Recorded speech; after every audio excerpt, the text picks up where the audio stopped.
हर महादेव देव, हर हर महादेव देव।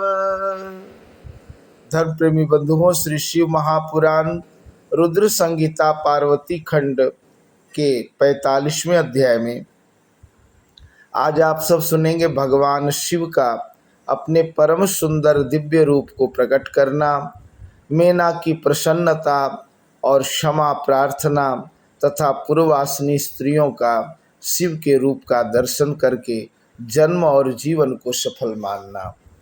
ब्रह्मा जी बोले, हे मुने, इसी समय आप विष्णु जी से प्रेरित होकर शिव जी को प्रसन्न करने के लिए शीघ्र उनके पास गए। वहाँ जाकर देव कार्य करने की इच्छा से आपने अनेक प्रकार के स्तोत्रों से स्तुति करके रुद्र को भली भांति समझाया।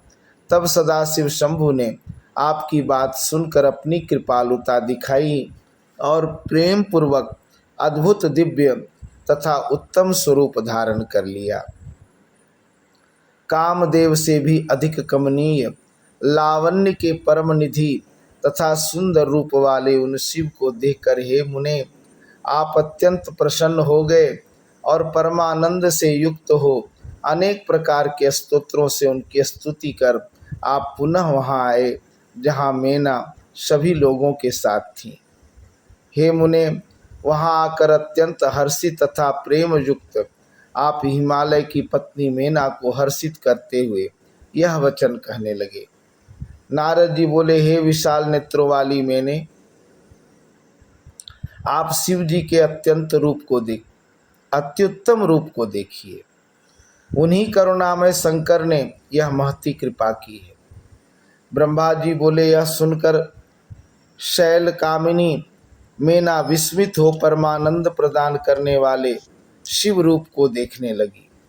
वह करोड़ों सूर्य के समान कांतिमान, सभी अंगों से सुंदर, विचित्र वस्त्र से युक्त, अनेक आभूषणों से अलंकृत, अत्यंत प्रसन्न, सुंदर हास्य से युक्त, लावण्यमय, मन को मोहित करने वाला, गौर आभा वाला, कांति संपन्न, चंद्र रेखा से विभूषित, विष्णु आदि सभी देवताओं से प्रेम पूर्वक सेवित, सिर पर सूर्य तथा चंद्रमा के द्वारा लगाए गए छत्र से शोभायमान, अत्यंत शोभामय तथा सभी प्रकार से रमणीय था।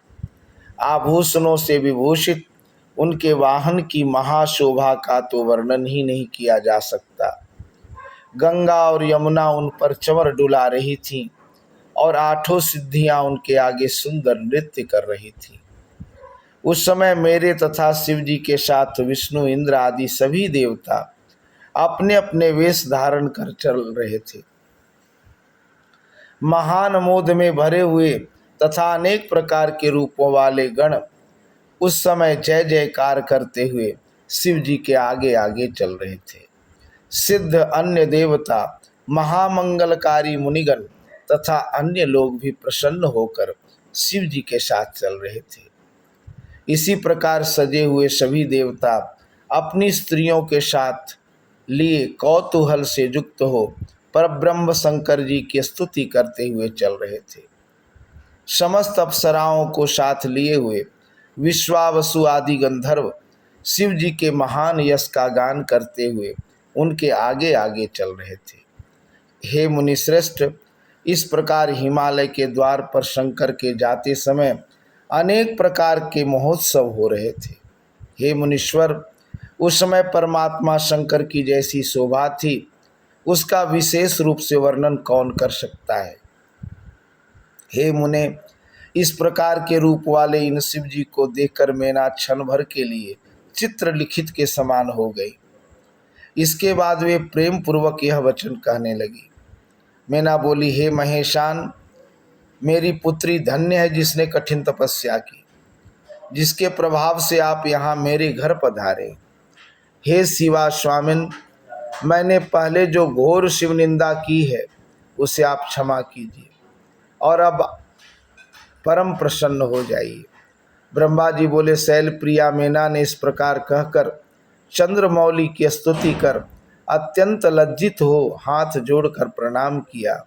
उसी समय नगर की बहुत सी स्त्रियां अपना अपना सारा काम छोड़कर शिव दर्शन की इच्छा से वहां पहुंच गईं। स्नान करती हुई कोई स्त्री स्नान चूर्ण लिए लिए कुतूहल में भरकर गिरजापति शंकर को देखने के लिए पहुंच गई। कोई स्त्री अपने स्वामी की सेवा छोड़कर हाथ में सुंदर चंवर लिए हुए अपनी सखी के साथ शंकर जी के दर्शन के लिए प्रेम पूर्वक पहुंच गई। कोई स्तनपान करते हुए अपने बालक को अतृप्त ही छोड़कर शिव जी के दर्शन की इच्छा से आदर पूर्वक वहां चली गई। कोई करधनी बांध रही थी, उसे वैसे ही लिए पहुंच गई। कोई विपरीत वस्त्र धारण किए ही पहुंच गई। कोई स्त्री भोजन के लिए बैठे हुए अपने पति को छोड़कर प्रेम से पार्वती पति को देखने की तृष्णा लिए कुतूहल में भरकर वहां पहुंच गई। कोई स्त्री एक ही आंख में अंजन लगाकर एक हाथ में अंजन और दूसरे हाथ में शलाका लिए हुए हिमालय पुत्री के पति को देखने के लिए चल पड़ी। कोई स्त्री पैरों में महावर लगा रही थी कि बाजे का शब्द सुनकर वह उसे वहीं छोड़कर दर्शन के लिए दौड़ पड़ी।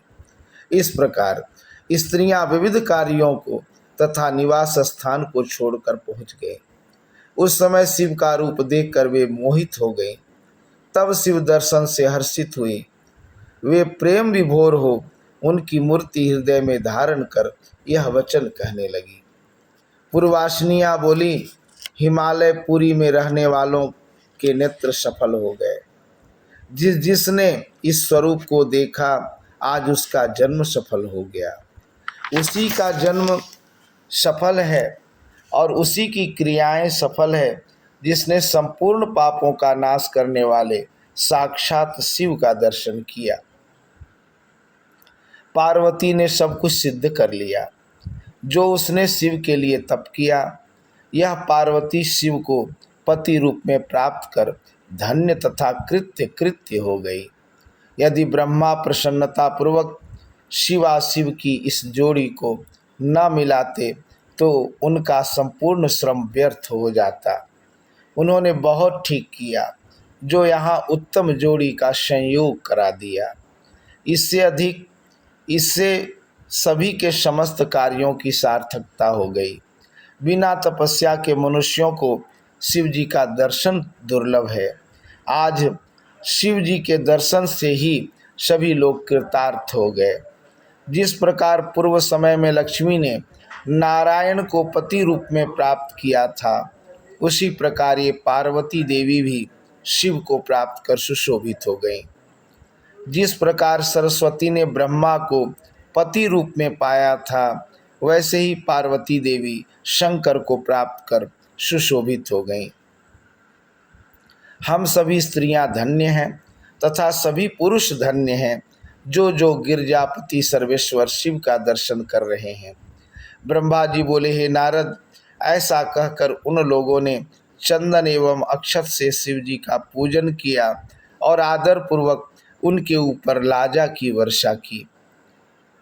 उसके अनंतर सभी स्त्रियां उत्सुक होकर मेना के साथ खड़ी रहीं और हिमालय तथा मेना के महान भाग्य की सराहना करने लगी। हे मुने, स्त्रियों के द्वारा कही गई इस प्रकार की शुभ बातों को सुनकर विष्णु आदि सभी देवताओं के साथ प्रभु अत्यंत प्रसन्न हुए। इस प्रकार श्री शिव महापुराण के अंतर्गत द्वितीय रुद्र संहिता तृतीय पार्वती खंड में शिव के सुंदर स्वरूप और पूर्ववासियों के उत्सव का वर्णन नामक 45वां अध्याय पूर्ण हुआ। हर हर महादेव देव, हर हर महादेव देव। तो ये था 45वां अध्याय। कल 46वें अध्याय में आप सब सुनेंगे नगर में बारातियों का प्रवेश, द्वाराचार तथा पार्वती द्वारा कुल देवता का पूजन की कथा। आज के लिए इतना ही। धन्यवाद।